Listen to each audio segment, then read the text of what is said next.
old age, struggling with disease, forgetting things and losing power.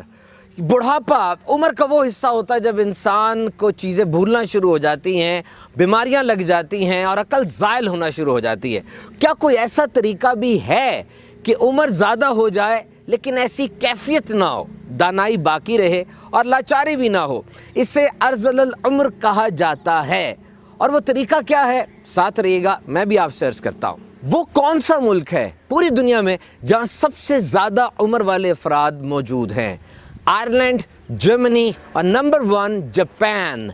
याद रखिए, जब कोई इंसान 100 साल का हो जाता है उसे सेंटेनेरियन कहा जाता है, और जो 110 साल तक पहुंच जाए उसे सुपर सेंटेनेरियन कहा जाता है। 2016 में एक अंदाजे के मुताबिक पूरी दुनिया में 4,51,000 सेंटेनेरियन यानी 100 साल की उम्र वाले अफराद थे, और 2050 तक it is projected to be 36 lakh, यानी 2050 तक 100 साल की उम्र वाले अफराद की तादाद हो सकता है 36 लाख हो जाए। दुनिया में बहुत से ममालिक ऐसे भी हैं जहां कोई 100 साल का हो जाए तो उसे स्पेशल सर्टिफिकेट भी दिया जाता है। हाँ, अगर पाकिस्तान की बात की जाए तो यहाँ यूथ बल्ज है, यानी नौजवानों की तादाद ज्यादा है। पाकिस्तान की 64% आबादी वो 30 साल से कम उम्र है, और ये जो रिटायरमेंट की एज होती है ये भी मुख्तलिफ मुल्कों में मुख्तलिफ है, कहीं 57, कहीं 67, कहीं 65।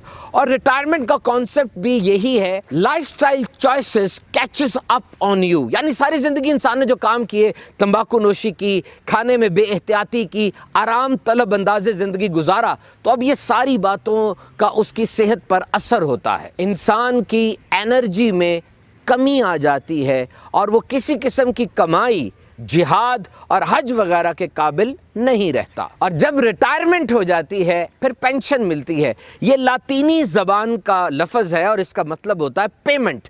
आइए अब उस बात की तरफ कि इंसान की उम्र ज़्यादा हो जाए लेकिन उसकी अकल सलामत रहे, तरीका क्या होगा? हदीस शरीफ में है, और बाज़ लोगों ने इसको हज़रत अकरमा का कौल बताया है, कि जो शख्स कुरान पढ़ता रहेगा, कुरान मजीद पे गौर व फिक्र करता रहेगा और कुरान पर अमल करता रहेगा, वो अर्ज़ल उम्र तक नहीं पहुँचेगा।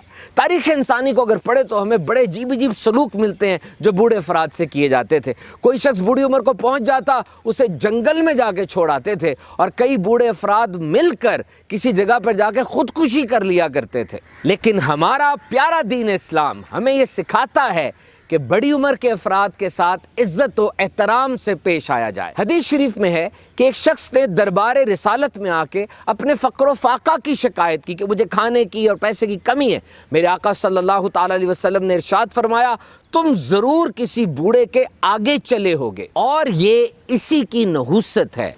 ख़ास तौर पे जब वालिदैन बूढ़े हो जाते हैं तो ये औलाद के लिए एक इम्तिहान होता है। अल्लाह ताला हमें दुनिया और आखिरत के तमाम इम्तिहानात में सुर्खरुई अता फरमाए।